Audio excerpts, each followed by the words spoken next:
As you know, on July the 19th, 2021, a rancher out there in the desert searching for his cattle, tracking them down, ran into my son's vehicle in this ravine right here behind me in this situation. As we all know now, everything my son was wearing on his body was on the ground in a pile, a few feet away from that vehicle. Things like all his clothing, his underwear, his shoes, his socks, his wallet. His cell phone was inside the vehicle.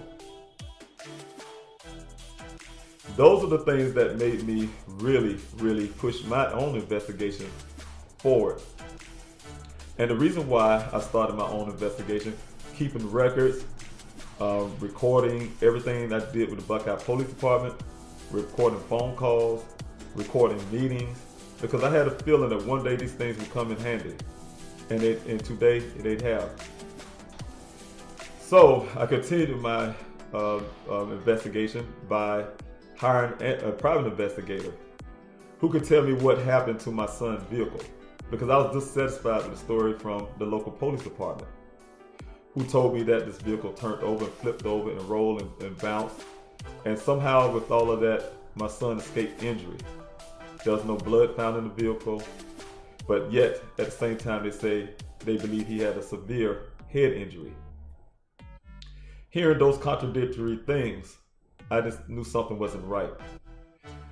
As a layperson, I can look on this ground and see my son's clothing.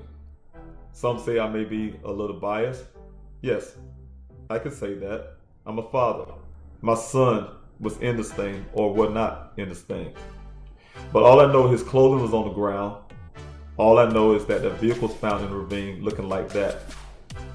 All I know is that if anybody was in an accident like that, I would think there would be some indication of some type of injury. We've seen far less damage on vehicles where people are injured. So dissatisfied with what I seen, I continued my investigation. Like I said, I hired my own investigator to tell me what happened to this vehicle, which he did. He and I spent many days contemplating on everything that he found. And with this evidence, we was very worried of why the local police department who's in charge of this case did not act. Reluctantly, as always done, passed on everything I found, everything my investigator found, to the Buckeye Police Department. When we did so, we didn't get the response that we thought we would get, because our goal was to work with the Buckeye Police Department to share what we found and to hopefully get some things that we hope that they found, and we come to an answer to find out what happened to my son. Instead of having the opportunity to work together, that department shut down on me. They would not answer my calls anymore. They wouldn't reach out to me for a while. In fact, the relationship had gotten so bad that they decided to get an investigator of their own, not accepting what we found here at the scene, not accepting all the evidence that we found. Instead, they, like I said, take resources of their own to find their own investigator to back up their story that I found incredible. Because it's hard for me to believe that my son was in this vehicle damaged just like that, and nobody to this day can find him. He just simply disappeared. So like I said, I continued my own search. I focused on my own search because I knew I couldn't rely on anybody from a department, from people who were sworn to protect and serve me, my family, and everybody alike in this country. I was able to expand my search because this vehicle was found on July the 19th, like I said. That very weekend after the vehicle was found, I expanded my search to not only cover the well site, but also to cover this crash site where the vehicle was found. And so in my meetings, I decided to have our searches based on a theory and also science, to where a person can walk with a possible head injury, with no clothes on his body, with that terrain, the desert heat at the time because it's in the summer, and all the conditions like the animals that's out there, the wildlife, to the Hasselhoff River, the Wagner Washes, and things like that. So after we got those calculations in, we expanded our searches based on those areas where we couldn't cross, which was really hard at that time because of the water that flows through the Hasselhoff River here and there. We couldn't get on the other side of that, so we had to keep our searches close to the east side of the Hasselhoff River. But we was able to cover a lot of ground, putting hard, vigorous work for weeks. As you may understand, that costs a lot of resources. And every week we use a lot of resources. And so that's the reason why it was very important when I first started my searches to open up a GoFundMe. Because as you know, I have came here from South Carolina to find my son. I had the responsibility still to this day to my home in South Carolina and also my responsibilities here. And I needed a little bit of help. So I reached out to the community. The community reached back to me. And to this day, the community has been the champion piece of everything I'm doing this far. Making banners like you see right here behind, putting things on cars, trying to get awareness, renting out ATVs, UTVs, and everything we need to do searches properly. Using services like aircraft, drones, or whatever, everything we need to do the searches properly. To follow leads, to have gas money to go follow leads in different cities, to passing out flyers, making flyers to every place we can. So you can understand that it's a lot of resources used at all times, every day, every week. We constantly using resources. Money is constantly going out. So I'm depending a lot on the community. As you know, like I said, I was doing my investigation and also doing my search. And all my searches were based on different things. Like I said, at first, it was based on the place my son was last seen, and that was that well site. Then secondly, like I said, where this vehicle was found. And because of everything that I found to this point, that would suggest that something possibly happened to my son, and that's possibly my son may have escaped somehow. Unsure of any of those answers, I have decided to open also a city search. And my city searches to this date has expanded. It started off in Phoenix, homeless population. Now it's expanded to many cities here in Arizona, and my goal is to reach every city in Arizona, putting out word what happened to my son. That someone or somebody may have seen something, say something, and may want to come forward. I organize and I pay for this tip line for anybody to be able to give out information, whether they want to be anonymous or non-anonymous. Give out any information they can, what they think they may have seen, or anything. Give us some clue or something. I also open up a reward for anybody who can give information or give us anything that would lead to Daniel coming home to his family, one way out of the other. And so with all of this, you can imagine we're using a lot of resources and a lot of time. Well, to date, I'm coming to you again because I need some help. I need some real hard help. I have not gotten a lot from the local police department that I needed. In fact, just recently, they finally came out and did something that should have done on day one. Look down in the very well site my son was last seen. I was able to get them to they still haven't been able to get in that well that my son was last seen because they have equipment on that machine from the developers. But I'm still working on that. But they was able to put cameras down into a well that is north to where my son went missing. I was happy that they finally came out under my invitation to come out and do so. Thanks to the Buckeye Police Department for doing that. However, in my investigation, it includes getting the proper camera to go back into those same wells again. And the reason why, because when the Buckeye Police Department went in those wells, they had cameras that couldn't be submergible underwater. And I need things like that. Cameras that can be submergible underwater. As you know, that well is at least 800 feet deep before it touches the water. So I have to have cameras that can go farther than that, and which I have in mind to do so. So having to take this camera out there, I will be taking a camera down into the water and search every well in that area underneath the water to look down there and properly search these wells. And to do so, I need resources to be able to do that, to purchase these equipment to do so. The second thing is, because I've been doing research and also been doing investigation on my own ever since day one, my investigation had moved forward with all the information that I collected, everything that I have found. I'm getting closer and closer to an answer to what happened to my son.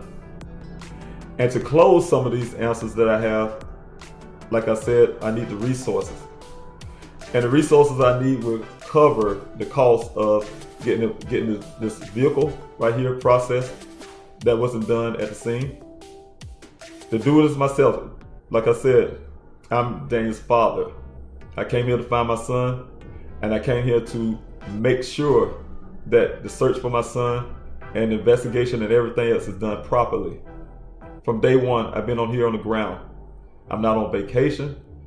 I'm not running around doing anything but searching for my son. And I'm serious on my job of finding my son. So like I said, I had to start my own investigation along with hopefully getting the Buckeye Police Department to work with me.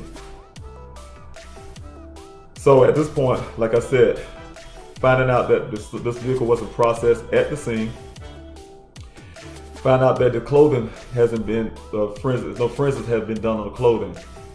So these are the things I have to do myself, and it's very costly. So this is the next phase of my investigation. I'm processing this vehicle. I'm processing everything that's found at the scene, including the cell phone. I'm processing the computers that I have from my son's apartment, his personal computer. Everything that is electronic had to be processed. But at the same time, it costs money.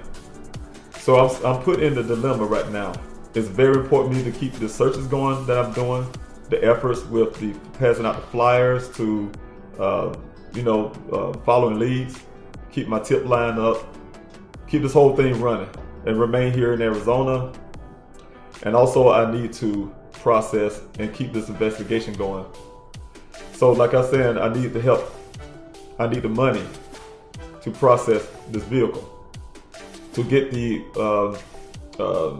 forensics work done. So I'm asking you, if you can, just please, if you can kind of donate to the GoFundMe or any way that you can to help me do so. Because this is the key thing that's going to get me more of the answers that I'm looking for. And to finalize what happened to my son. I'm really close, and I need this thing done. The Buckeye Police Department hadn't processed the vehicle the way it needed to be processed. In fact, I have these possessions because it was marked for safekeeping for my son to return and pick his things up. Because my investigation says otherwise, that my son wasn't coming back to pick up things and he's unharmed like the Buckeye Police Department suggested to me. I have to have this thing processed. I have to have the clothes processed. And I need it done quickly. Because as you know, DNA, things like that is sensitive. And those things need to be processed as soon as possible. So I'm asking you, please, if you can help out any way you can and keep me here in Arizona and also keep my searches going, I need your help, please. Because like I said, I'm at a point now where I have to make two decisions: either suspend my searches for a while so I can get this process done, or just keep my searches going. And I'm at this crossroad right now where I can keep the searches going, but I won't be able to process and do this forensics work. So I want to do both. I need to do everything. I need to do everything that's possible that I can to find my son. And one of those things is processing his clothing, to get the DNA test done on it, the forensics work done on it, and to continue my searches, continue getting answers, continue looking, and things like that. So to be able to do those things, I need your help. And I'm asking you again, as a community, as a people, as a nation, to help me. My son has never given up on anything. I have not given up on him to this date, and I'm still searching. I've been here, like I said, since June the 26th, doing just that. Looking for my son, working hard every day, barely getting sleep. Just here, anything, the same thing any father, any mother would do. Be on the front line for their child. But you know what? Sometimes we need help. And I'm asking you guys for help. If you can, please help me find my son. And help me get this forensics work done on this vehicle. You look at that. That would have been the first thing I'd done. Had I been here on day one with my son been missing, had I had the proper equipment, had I had the resources like some of these departments have, or been able to reach out with people who have those type of resources, the first thing I would have done is process the scene. That's the first thing I would have done.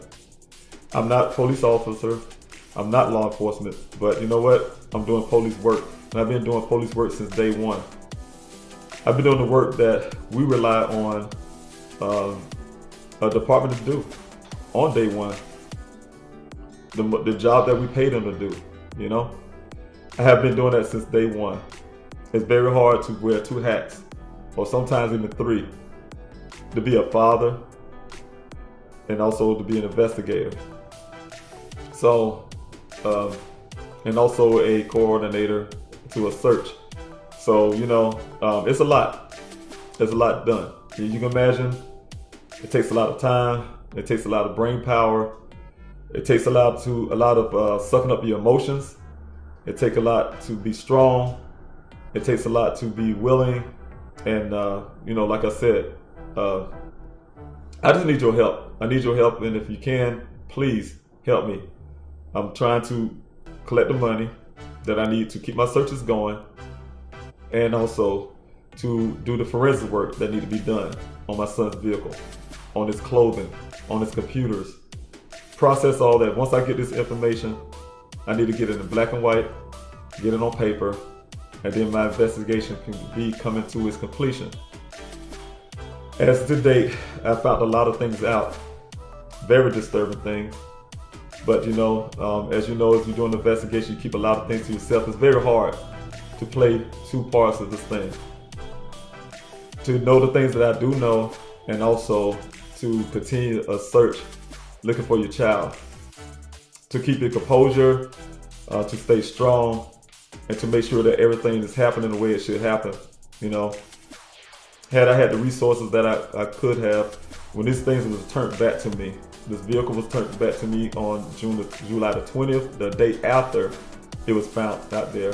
It was turned to me from the Buckeye Police Department. The fingerprinting was done under my request that the Buckeye Police Department did at the time. A few days after that, after I had a meeting with them and I demanded them to do some fingerprinting. I have yet got the answers from them on what their findings are. So I had to do those things on my own to get those answers. I have the vehicle. Also the clothing. I have never yet got anything from that department about what was found on my son's clothing, or if anything at all. And you know, and I haven't got anything that suggests if my son was even in the vehicle at all, or somebody else was driving, or anything like that. I have the airbags. I have everything I need to be processed, and I'm asking you guys to help me to do that, so we can come with these answers to find out what happened. And I can tell you, I'm doing hard work day and night. I'm not just out in the desert conducting desert searches. I'm not just out there doing city searches. I'm not just out there following leads and passing out flyers and putting out information online and doing interviews and things like that. I'm also late at night doing investigations, putting everything I know, everything I found together in files, and just understanding what happened to my son. It's hard to try to do all those things at once, but somehow God is helping me to do so. Sometimes I don't even know how I'm doing it, but you know what? I can't do it by myself. So that's the reason why you hear me say often, I thank the volunteers who come out there every week. These people are amazing. They come out there every Saturday, taking their Saturdays away, maybe from their families, from their friends, things they may want to do. They're burning their own gas money to come out there to do things like line searches that I also need very much. So if you guys can come out and help me do the line searches, because they're very important at this point. As you know, my desert searches is not a rescue search anymore. It's a recovery.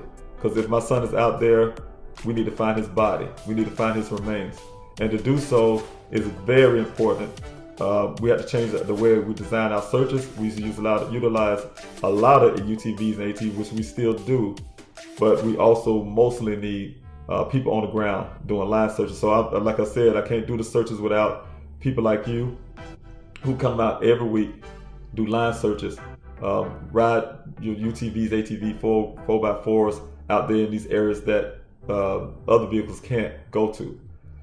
Diligent hard work. So like I said, I couldn't do this without people like you. I couldn't do my searches. I couldn't do my city searches, passing out these flyers. People who come out to get stacks of flyers and take it to their cities. I can't cover every city, but people live in every city and they come out to grab these flyers and pass it out into the cities, helping me expand my searches there. I couldn't do it without the media.